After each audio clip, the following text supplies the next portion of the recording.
Viene Pastor Steve ahora para darnos el mensaje de hoy de Hebreos 11, versículos 8 a 19. Así que.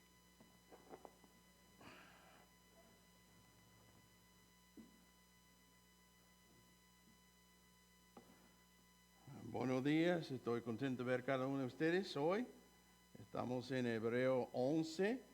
Esta serie se llama Un Dios Grande, una fe audaz.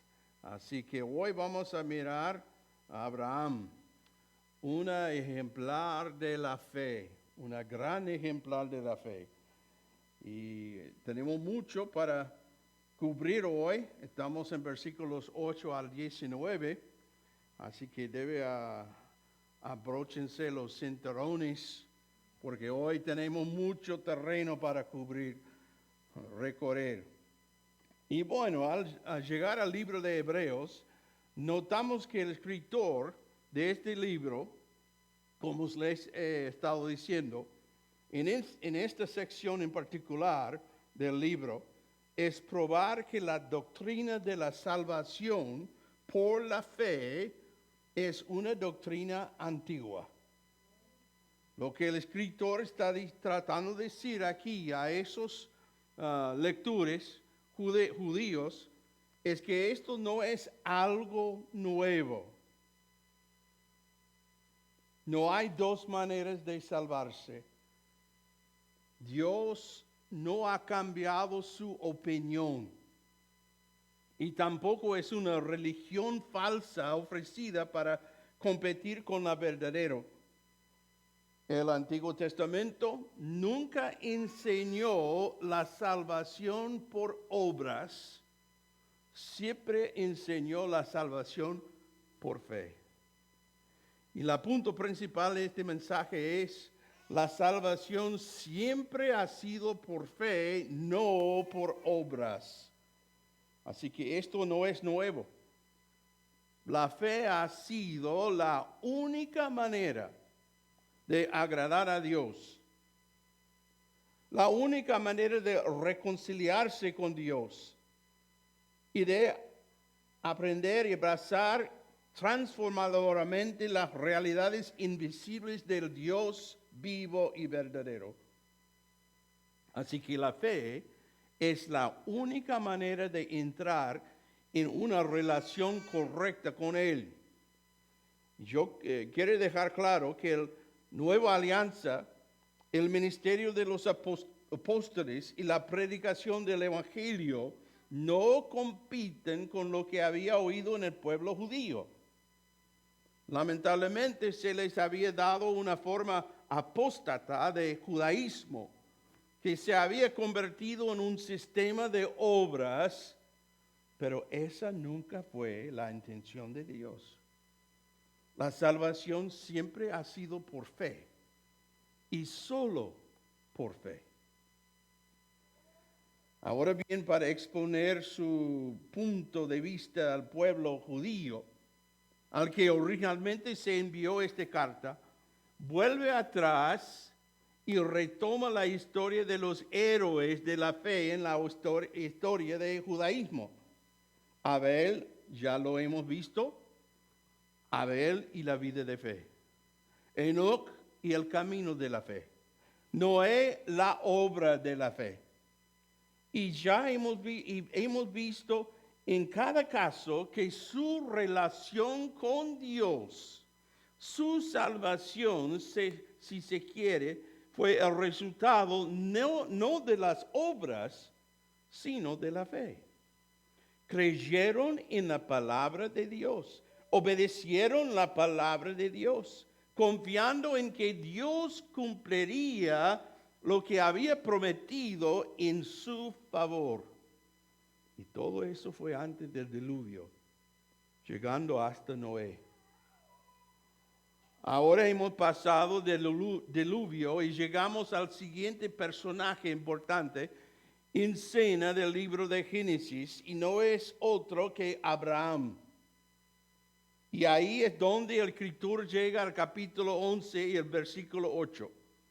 Por fe, Abraham, Así que ya han pasado 2000 años desde la creación. En los días de Abraham comienza una nueva era en la historia humana. Antes de esto, Dios había mantenido una especie de relación general con toda la raza humana que salió del diluvio. Una especie de relación general con todo el mundo. Hasta que ocurrió un evento muy, muy significativo. Y ese evento fue la construcción de la Torre de Babel. ¿Lo recuerdas? La construcción de la Torre de Babel. Cuando los hombres construyeron la Torre de Babel, que fue realmente una manifestación del orgullo y la idolatría humanas. Esa relación general que había tenido con Dios, Dios había estado generalmente a su disposición, se rompió definitivamente.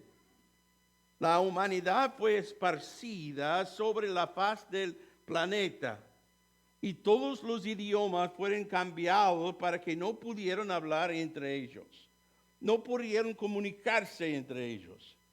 Y ese fue el precio por rebelarse contra Dios. Dios estaba abiertamente disponible para ellos. Se rebelaron contra Dios y fueron dispersados. Y Dios los abandonó.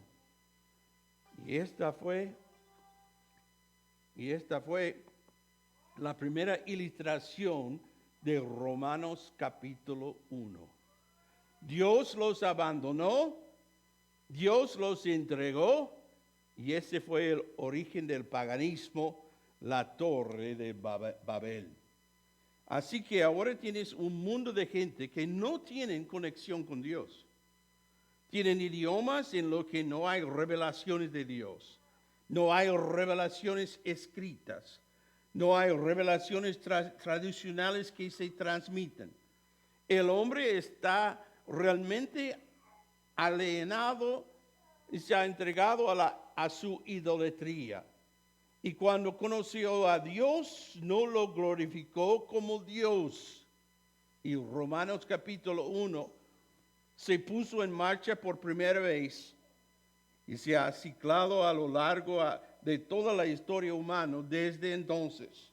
Dios los abandonó a la inmoralidad, a la homosexualidad, a una mente reprobada. Sin embargo, Dios tiene un plan. Dios se va a revelar, solo que no se va a revelar en un sentido amplio. No se va a revelar en un sentido general. Se va a revelar en un sentido muy específico a través de un hombre y del pueblo que nace de los lomos de ese hombre. Y ese hombre es Abraham. Abraham se convierte en el padre del pueblo de Israel. E Israel se convierte en la nación depositaria de la revelación divina. Y el plan de Dios de enviar su palabra, pero no de manera general, sino de manera específica a este pueblo llamado Israel, los hijos de Abraham. Y ellos oirán su palabra, poseerán tu palabra, escribirán su palabra de forma escrita y proclamarán su palabra a las naciones del mundo. Van a ser los evangelizadores que proclaman que la salvación está disponible, que los pecadores pueden reconciliarse con Dios por medio de la fe. En un sentido muy real, la fuente de la salvación fluye entonces a través de Abraham. Se convierte en la figura central de la historia de la salvación. Y ciertamente es un modelo de fe y eso es de vital importancia si la salvación va a ser por fe. Y tiene que ser modelado por Abraham, porque Abraham es el punto de contacto central entre Dios y la revelación de su plan redentor. Su vida se convierte en el modelo a seguir por todos los que acercan a Dios por la fe. Es completamente una vida de fe. En el Nuevo Testamento, Esteban lo sabía. Si retrocedes un poco en el libro de Hechos, recordarás que, todos recordamos que Esteban fue apedreado. Puede que no recordemos por qué fue apedreado. Fue apedreado por el mensaje que predicaba y su confesión de Cristo. Hechos 7, versículos 2 y 3. Esteban respondió, escúchenme, hermanos y padres. El Dios de gloria apareció a nuestro padre Abraham cuando estaba en Mesopotamia, antes que habitara en Harán, y le dijo, sal de tu tierra y de tu familia y ve a la tierra que yo te mostraré. Luego abandonó la tierra de los caldeos y se estableció en Harán. De allí, tras la muerte de su padre, Dios le hizo trasladarse a este país en que ahora vives. Pero no dio herencia en él, ni siquiera un pie de la tierra. Así que aquí, al predicar un mensaje de salvación, Esteban comienza donde siempre hay que comenzar, comienza con Abraham. Romanos 4, 1 al 3 dice, ¿qué diremos entonces? ¿Qué halló Abraham, nuestro padre, según la carne? Porque si Abraham fue justificado por las obras, tiene que jactarse, pero no para con Dios. Porque ¿qué dice la Escritura? Y ahora va a citar Génesis 15, 6. Y creyó Abraham a Dios y le fue contado por justicia. La promesa de la salvación por la fe viene a Abraham y a todos los que vienen por la justicia de la fe. Esteban, un judío, Pablo, un judío, comprendieron el lugar primordial que Abraham desempeñaba en la historia de la salvación por la fe. Romanos 4:13 dice, porque la promesa a Abraham o a su descendencia de que él sería heredero del mundo, no fue hecho por medio de la ley, sino por medio de la justicia de la fe. En contra de esto está el pensamiento básico del judaísmo, de que un hombre tenía que ganarse su camino hacia Dios. Y como hemos visto, esta es la base de todo su sistema judaico de obras. Habían decidido que Abraham tenía una relación con Dios y que Abraham fue elegido y que Abraham fue bendecido porque Abraham era mejor que todos los demás. Abraham fue elegido porque era el mejor, el más moral, era el mejor de todos los paganos. Pero eso no es lo que enseña la Biblia. Y para destruir esto, el Espíritu Santo aquí y en otros lugares, como vimos a través de Esteban y a través de Pablo en Romanos, se remonta a Abraham para restablecer el registro, para establecer el hecho de que Abraham es un hombre que vino a Dios y vivió con Dios por la fe. El Nuevo Testamento lo que dice claramente, una y otra vez, fue justificado por la fe, solo por la fe. Eso, por supuesto, es un cambio muy, muy dramático de lo que los judíos están acostumbrados.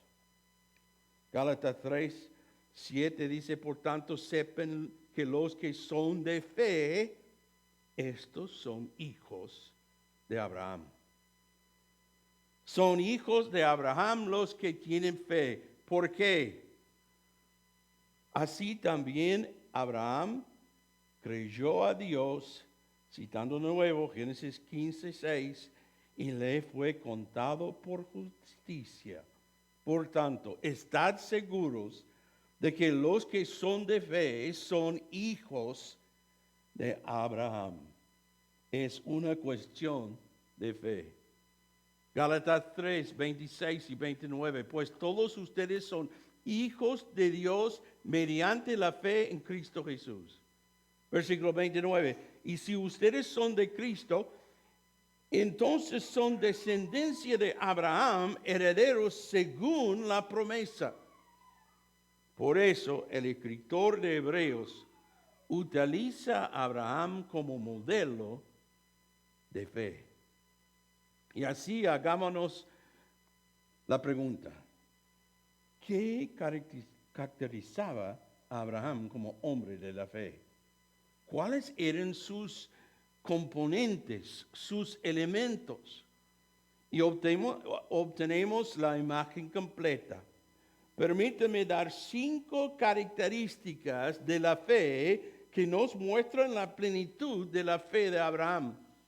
Y esto es consistente con como el prototipo para todos nosotros que somos hijos de la fe. Vemos en primer lugar, versículo 8, la peregrinación de la fe.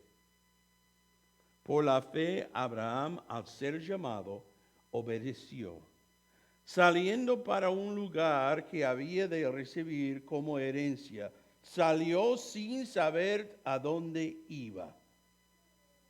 Y yo solo quiero que agarres esa pequeña frase: por la fe, Abraham, cuando fue llamado, obedeció. Cuando fue llamado, obedeció. Aquí hay algo interesante.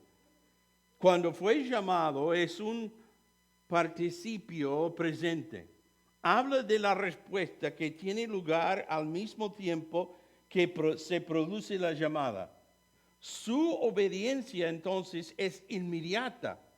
De modo que en el mismo proceso de aclarar la llamada, el hombre ya está moviendo. En otras palabras, una mejor forma de traducirlo sería: Abraham, mientras era llamado, obedecía. Esto es indicativo de la inmediatez de su respuesta. Y es fe porque salió sin saber a dónde iba. Se le dijo que recibiría una herencia. No sabía dónde estaba. No sabía lo que era. Ahora déjame contarles sobre Abraham. Él era un pagano. Era un pagano, no regenerado. Él estaba donde estaba la gente. Él hablaba el idioma. Él era porque él había sido el producto de la dispersión de la gente que fue lanzada por todos lados desde la torre de Babel. No es un creyente en secreto en el Dios verdadero. No tenemos ninguna evidencia de eso. Es simplemente un pagano como muchos otros paganos. Y debo añadir que no es mejor que nadie. Y la Escritura nunca dice que era mejor que nadie. Noten lo que dice Josué 24, versículo 2.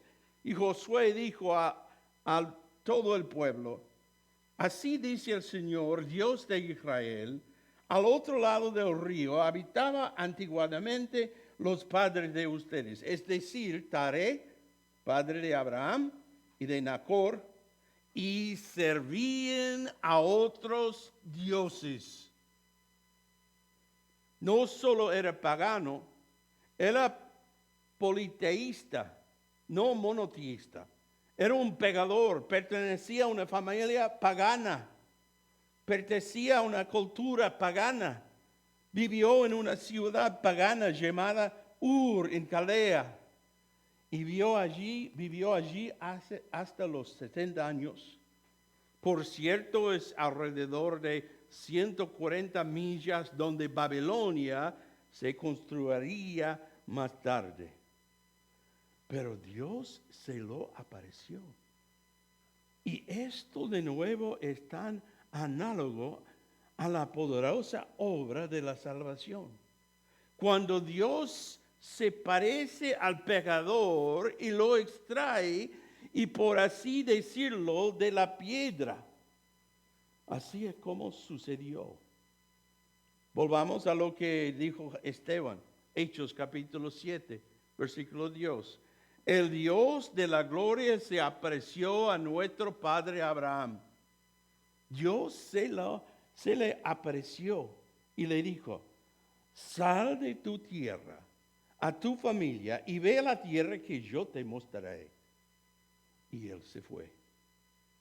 ¡Qué gracia tan maravillosa! No hay otra explicación para que Dios eligiera a Abraham que la intención soberana, el propósito soberano. El Dios de gloria condesciende a venir a un pagano en medio de miles, cientos de miles de paganos que vivían en lo que salía a ser el jardín de Edén antes del diluvio, esa zona. Un hombre hundido en el pecado, un hombre en el pozo de la iniquidad, un hombre inmerso en la idolatría. Y Dios escoge a Abraham y le da un orden para probar si creerá en él. ¿Creerá a Dios lo suficiente como para obedecer e ir a la tierra que Dios promete darle? Aunque no sepa dónde está ni cómo es, no se dice nada sobre su moralidad.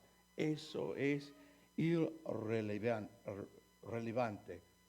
¿Lo entiendes? Dios no viene en gracia y salva a las personas morales.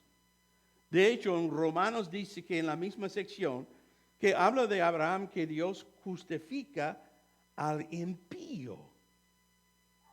Bueno, Abraham respondió con fe.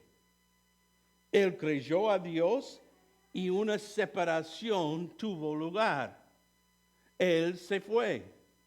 Él estaba en el acto de obedecer cuando Dios aún estaba en el acto de llamarlo. Y ese es el peregrinaje de la fe. Así es como comienza. Abandonó su tierra natal, abandonó su hogar, su hacienda, rompió los lazos familiares, dejó atrás sus seres queridos, abandonó las cosas cómodas familiares para abrazar la incertidumbre total. Una fe exige romper con todo lo conocido, con todo lo viejo. Volvamos al versículo 8 en un minuto. Vemos que salió sin saber a dónde iba. Esto es lo que Pablo llama en Romanos 1:5 la obediencia de la fe. ¿No sabe a dónde va?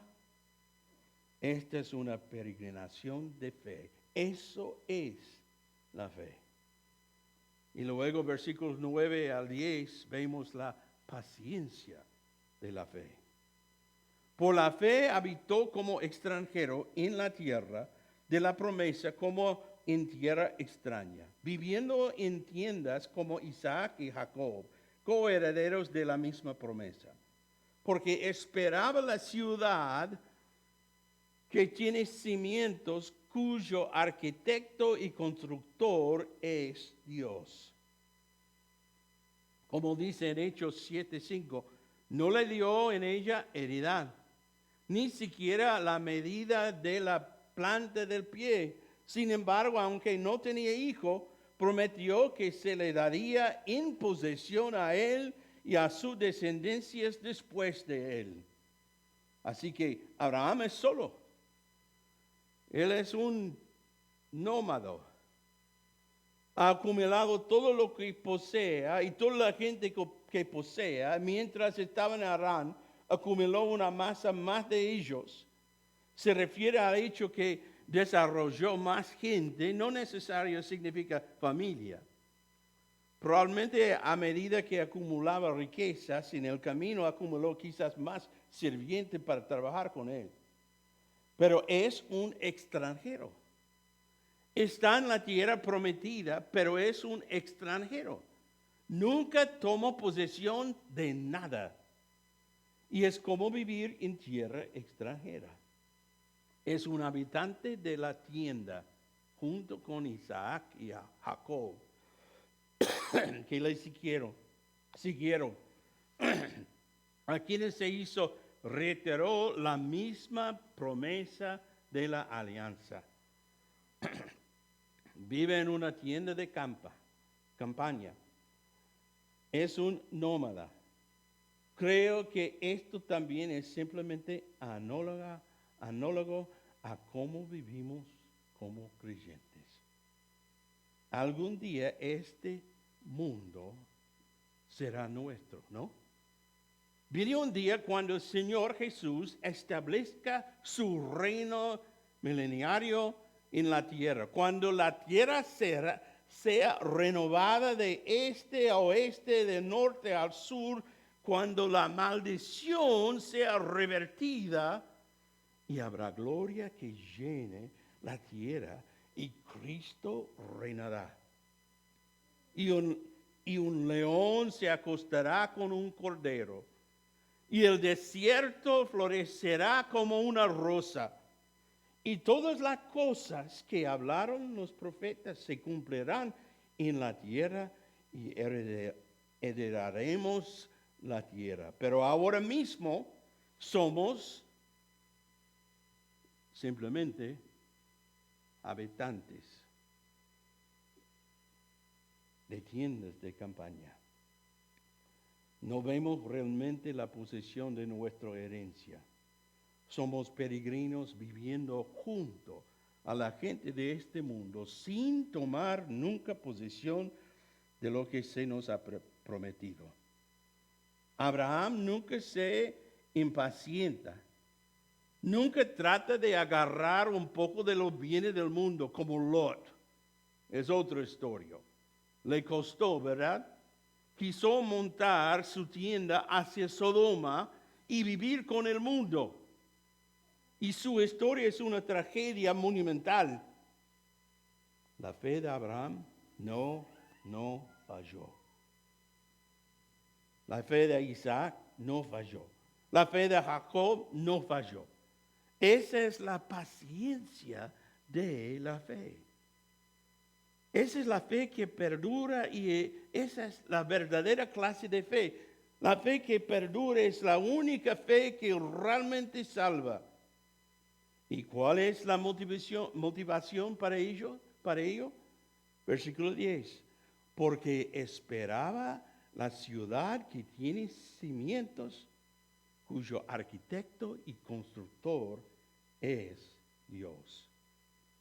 Entonces, ¿qué aprendemos sobre la vida de la fe?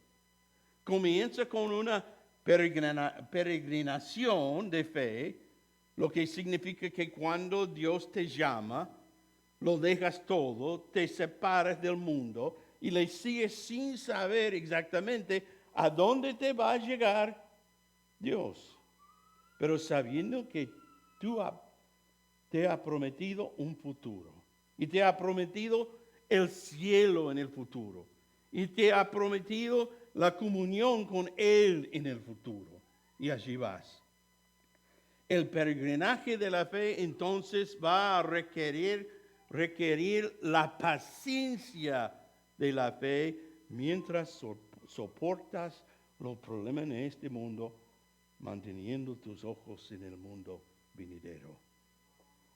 Luego, versículos 11 y 12, vemos el poder de la fe.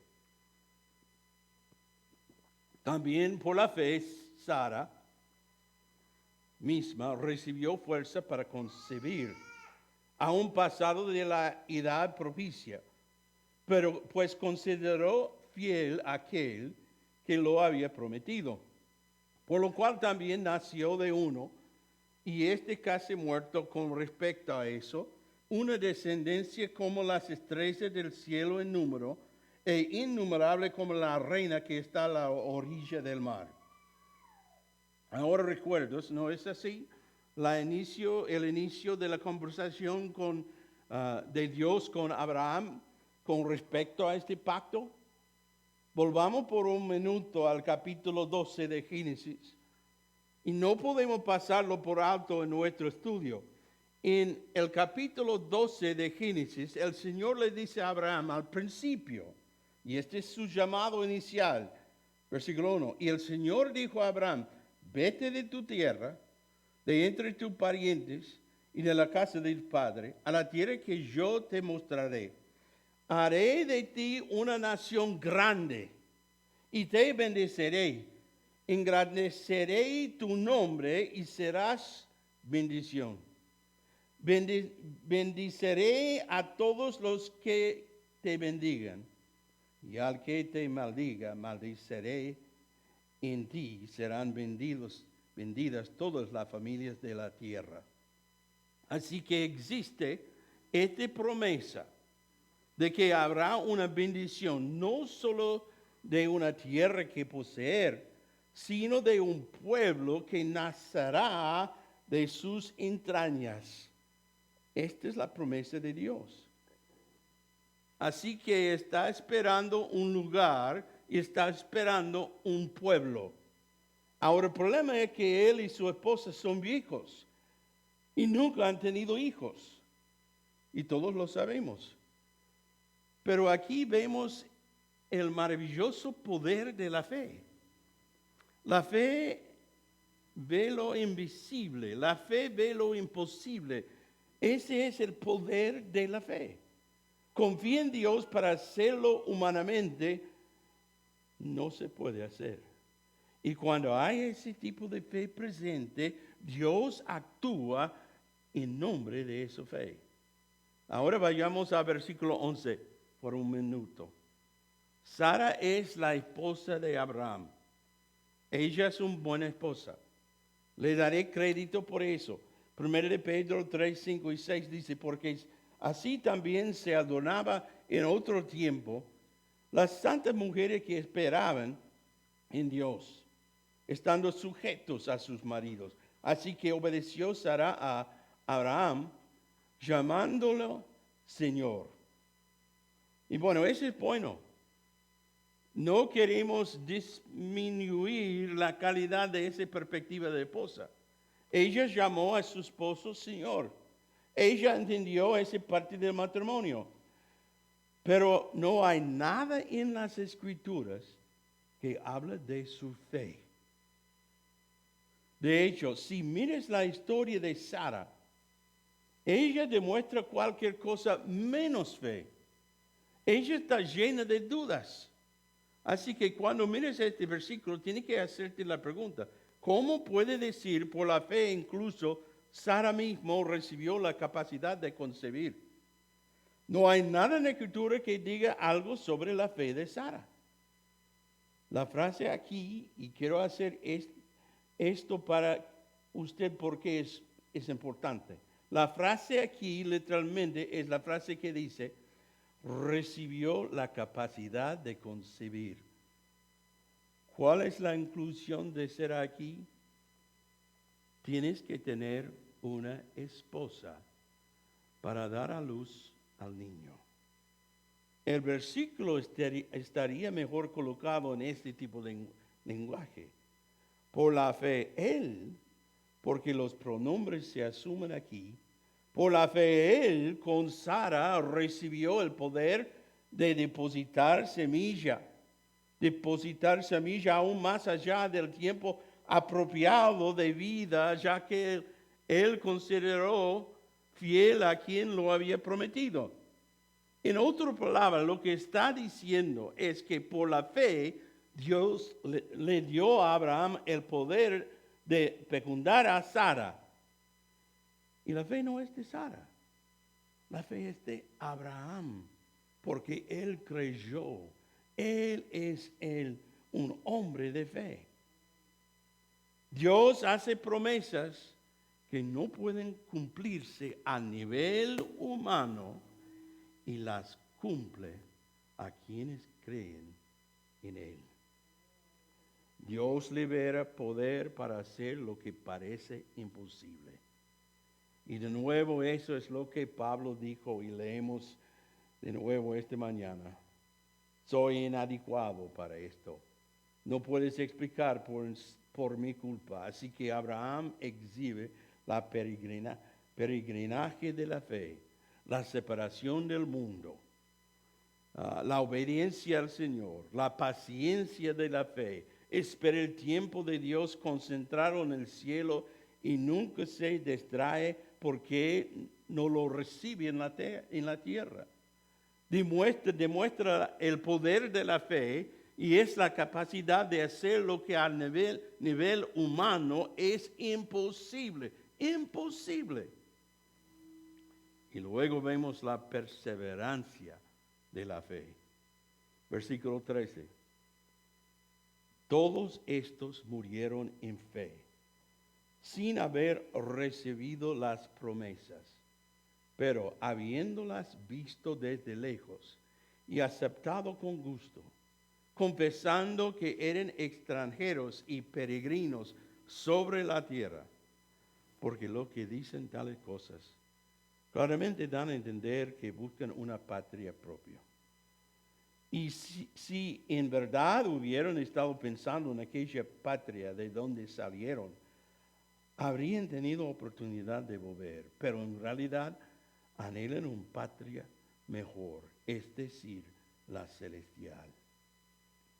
Noten, comienza con todos estos. ¿Qué quiere decir todos estos? Se remonta a los tres que se han mencionado en esta sección: Abraham, Isaac y Jacob. La promesa del pacto a Abraham se repitió a Isaac en Génesis 23. Se repitió a Jacob en Génesis 28, de que recibirían una tierra y una ciudad celestial, tendrían una herencia terrenal y una celestial. Y todos ellos murieron en la fe sin recibir las promesas, pero habiéndolas visto con ojo de la fe, habiéndolos acogido desde lejos, habiendo confesado que eran extranjeros y desterrados en la tierra. Pues quienes dicen tales cosas dejan claro que buscan el país de los suyos. En efecto, si hubieran estado pensando en aquel país de que salieron, habrían tenido oportunidad de regresar. Pero así las cosas, desean un país mejor, es decir, celestial. Y ahí encontramos de nuevo la perseverancia de la fe. Es muy parecido a la paciencia de la fe. La fe es paciente para soportar y aguantar toda la falta de realización en esta vida porque tiene su enfoque en la promesa que está por delante. Ellos nunca la vieron. Pero luego mira el final del capítulo. El capítulo 11, versículo 32. Y todos estos, habiendo obtenido aprobación de su fe, no recibieron la promesa. Esa es toda la historia del capítulo. Porque Dios proveyó algo mayor para nosotros, para que aparte de nosotros no fueran hechos perfectos, completos o enteros. La promesa era segura porque se podía confiar en Dios.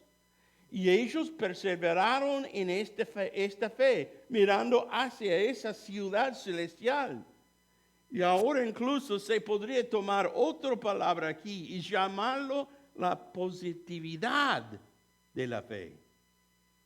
Tal vez eso sea mejor porque les dio esta confianza. Ellos nunca habían tenido el fugaz pensamiento de regresar, según versículo 15. Desean un país mejor, es decir, celestial. Lo entendieron, lo comprendieron, pero tan brillante era la promesa de Dios, tan confiable era la palabra de Dios, que anclaron su resistencia y su perseverancia en el futuro y les dé una fe positiva para soportar cualquier cosa. Le vemos con el apóstol Pablo, Filipenses 4:13. Todo lo puedo en Cristo que me fortalece. ¿Cómo? Porque sé que me espera algo mejor, mucho mejor. Dice, partir y estar con Cristo. Pero puedo soportarlo todo mientras Él quiere que me quede aquí. Esta es la confianza absoluta en la gloria futura. Job la tenía. Aunque los gusanos destruyen mi cuerpo, en mi carne veré a Dios. Salmo 27:4. Lo único que pido del Señor, lo que más anhelo, me encanta lo que dice aquí, es vivir en la casa del Señor todos los días de mi vida, deleiteándome en la perfección del Señor y meditando dentro de su templo. Esa es la esperanza del Antiguo Testamento. Esa es la esperanza de todos los creyentes. Versículo 16 termina con una declaración tremenda. Por lo cual, noten lo que dice, Dios no se avergüenza de ser llamados Dios de ellos, pues les ha preparado una ciudad. Él dice, por lo cual, a causa de esta fe positiva, esta fe poderosa, esta fe paciente, esta fe peregrina, Dios no se avergüenza de llamar su Dios porque les ha preparado una ciudad. Es asombroso, ¿ok? Estoy bastante seguro de que le doy a Dios muchas razones para avergonzarse de ser llamado mi Dios. Y imagino a Satanás como él va al cielo, como lo hizo en el caso de Job. Y siempre está delante del trono de Dios haciendo ¿qué? Acusando a los hermanos. Y trae a colación mi nombre y trae a colación los nombres de todos y cada uno de nosotros que somos tan absolutamente indignos. Y le dice a Dios, ¿cómo es posible que quieres asociarte con gente así? ¿No te gustaría distanciarte de ellos? Es malo para su reputación. Y Dios dice, no me avergüenzo de ser llamado su Dios. Y he preparado una ciudad para ellos. Y en esa ciudad he preparado un cuarto para que ellos en mi casa. Y los voy a traer aquí, los voy a glorificar. Los voy a hacer como mi hijo. Los voy a poner en mi trono. Los voy a bendecir por los siglos de los siglos. A veces pienso que nos avergonzamos de llamar a Dios nuestro Dios. Pero Dios nunca se avergüenza de llamarnos su hijo. Qué pensamiento tan asombroso. No puedes pensar en un honor más alto. Ese es el máximo honor. Dios no se avergüenza de ser identificado conmigo ante los santos ángeles. Y él dice, yo soy el Dios de Pastor Steve Heller. Así que ellos vivieron y murieron en la promesa no realizada de fe. Y Dios les dio el honor supremo. Y Dios se sintió honrado de ser identificado con ellos.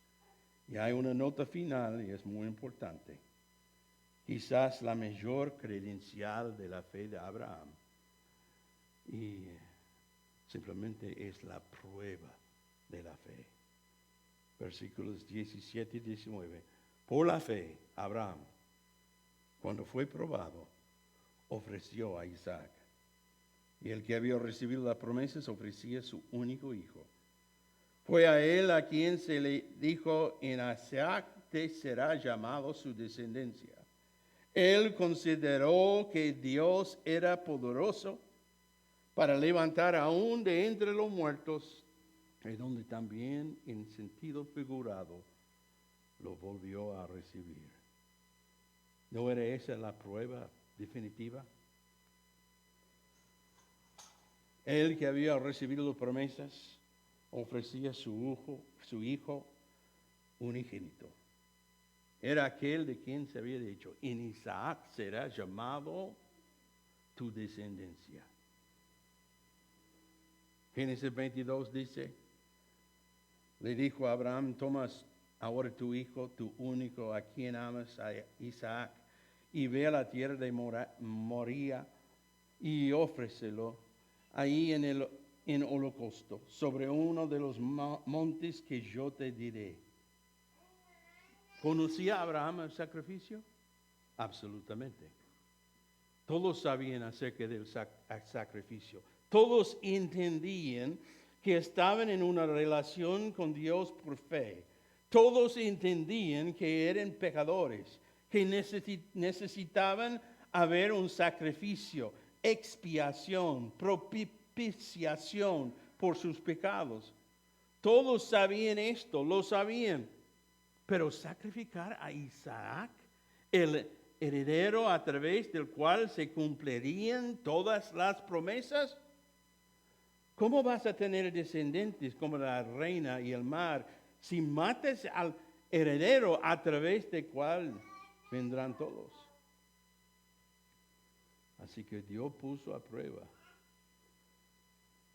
Toma. Abraham había matado animales muchas veces. Había ofrecido muchas ofrendas al Señor. Había construido altares. Y había hecho eso. Pero a su hijo. Noten cómo él responde. Abraham se levantó de la madrugada, ensilló su asno, tomó consigo a 2 de sus jóvenes y a Isaac, su hijo, partió leña para el holocausto, se levantó y se fue al lugar que Dios le había dicho. Al tercer día, Abraham levantó los ojos y vio el lugar desde lejos. Abraham dijo a sus criados que vinieron: quédate aquí con el asno. Y aquí es lo que me gusta mucho. Abraham dijo: yo y el muchacho iremos allá. Y escucha. Y adoremos y volveremos a ti. ¿Quieres decir que pensó que Isaac iba a volver? ¿Será mejor que cree que pensó así? Eso, absolutamente pensó eso, lo sabía, así de confiado estaba en la promesa de Dios. ¿Hasta dónde llegaría? Tomó la leña del holocausto, lo puso sobre Isaac, su hijo. Isaac lleva su propia leña y, por así decirle, una especie de la imagen de Cristo llevando su cruz. Tomó en su mano el fuego, el cuchillo. Los dos iban juntos. Isaac habló a su padre Abraham y le dijo: Padre mío. Él respondió: aquí estoy, hijo mío. Dijo: he aquí el fuego y la leña, pero ¿dónde está el cordero para el holocausto? Ellos sabían de la necesidad del sacrificio. Ellos sabían lo que Abel sabía, lo que Enoc sabía, lo que Noé sabía, y todos los verdaderos creyentes sabían.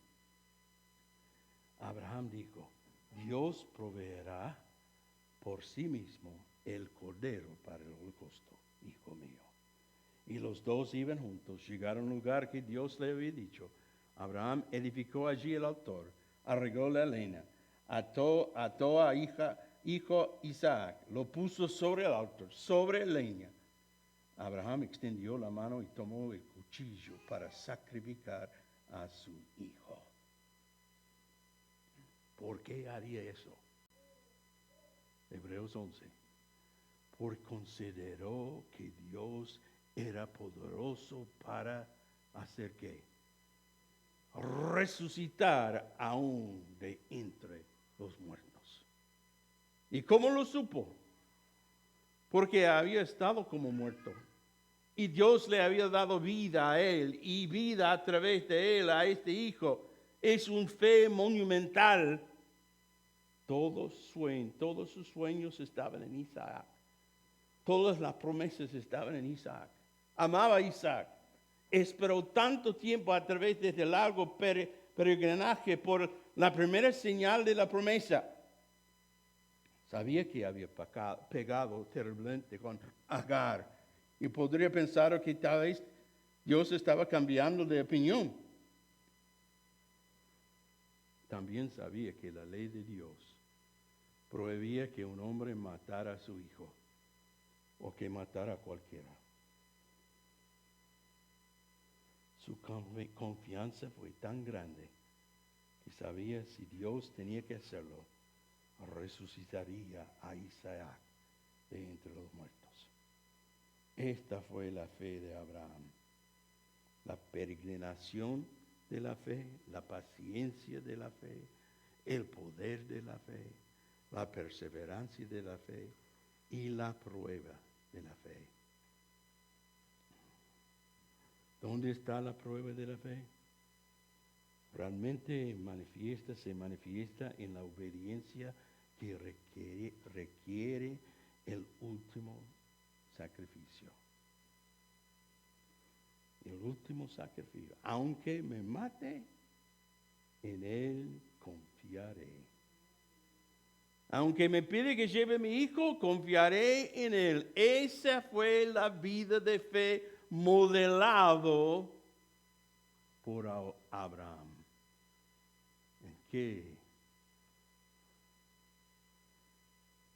gran panorama que tenemos en cuanto a la fe. Vamos a orar.